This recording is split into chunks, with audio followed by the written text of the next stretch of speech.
Hi guys, Sean Sullivan here with Mission 823. I hope you had a great holiday, and I know you're all back to work and you're busy, and so are we, rescuing children in Eastern Europe that are at risk, orphans, refugees, human trafficking victims, abused, neglected children.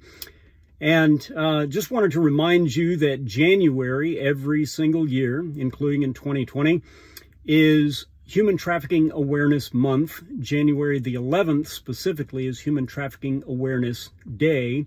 And I don't know what you know about human trafficking. I don't know if you are an expert on the subject or if you've used it as a household term, as many people do. It seems to have become a little bit cliche over these years that we've been talking about human trafficking. I just want to remind you, I know that statistics will typically cause people's eyes to glaze over because they've heard them so many times, and also because the sheer numbers that we're talking about just literally cause your mind to melt. But I'll remind you that in the world of human trafficking, whether it's the sex trade or the drug trade or the labor trade, forced labor, that there are more than 28 million people, if you can get your mind around that, more than 28 million people that are held in bondage against their will in one of those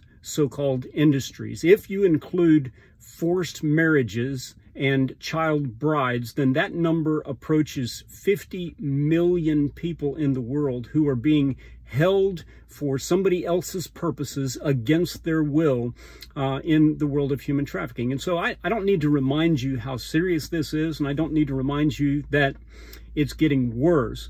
But what frustrates me just a little bit is the phrase human trafficking awareness. I think that most of us are aware that human trafficking is bad, that it's very severe, that it's getting worse, and that the sheer numbers are so mind-numbing that sometimes we just want to collapse in a heap because it's so big. But there comes a point where your level of education or your level of knowledge or your level of awareness about human trafficking has to change into actual action. So what I would propose is that we take our human trafficking awareness and turn it into human trafficking action. And what that means is that in order for us to have a real impact, in other words, changing people's lives and changes that will last for the rest of their lives, in order to have that kind of an impact in the realm of human trafficking, we have to do minimum 3 things. We have to be adept at awareness, which includes resources and education and tools to not only make people aware of the dangers of human trafficking, but give them the tools to avoid human trafficking. Prevention, teaching kids about family, teaching kids about situational awareness, teaching kids about societal boundaries and safety and all of those types of things. The second aspect of that has to be rescue. In other words, all of the elements that are necessary to take people out of these dangerous and slave-based systems and remove them from those environments and place them back in safety. That also includes not just the tactical, operational, law enforcement aspect, but it involves the judiciary, it involves the parliament, it involves the Congress, the lawmakers, the prosecutors, the attorneys general. It includes all of those people working together, communicating together, corroborating and collaborating together to get those people who have been victimized out of those scenarios and put them back on their feet. And then the third aspect of that is aftercare. In other words, re-socializing these people, bringing healing and tools and resources back to these people who have been victimized so that they can become survivors and so that they can thrive and have the ability to be able to tell their story again so that they can bring healing to others who are coming through this experience.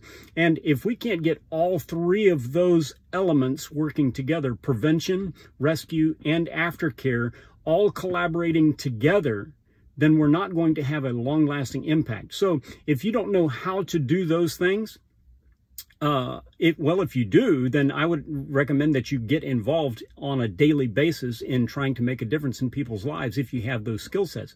But if you don't know how to do those things, then instead of just putting a red X on your hand or making a post about human trafficking awareness, which are all good things, more people need to be aware and reminded that people are suffering, being held in bondage and in slavery and in servitude against their wills. That's important to know, and it's important to be reminded of. But then we need to go one step further and take action.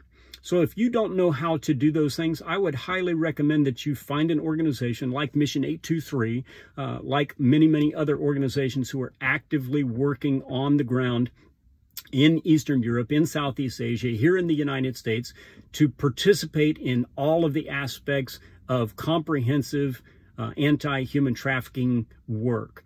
And partner with us. If you don't know what to do, call us. Contact us. Email me, Shawn, S-H-A-W-N, at mission823.com. Go visit our website at mission823.com and find out what you can do. Find out how you can learn how to be more skilled in doing what you need to do so that we can attack this thing together. Just want to wish you a happy new year. Thank you all so very much for your love and for your support, for your prayers, for your concern for us, and for those of you who have partnered with us in the past. We're very, very grateful.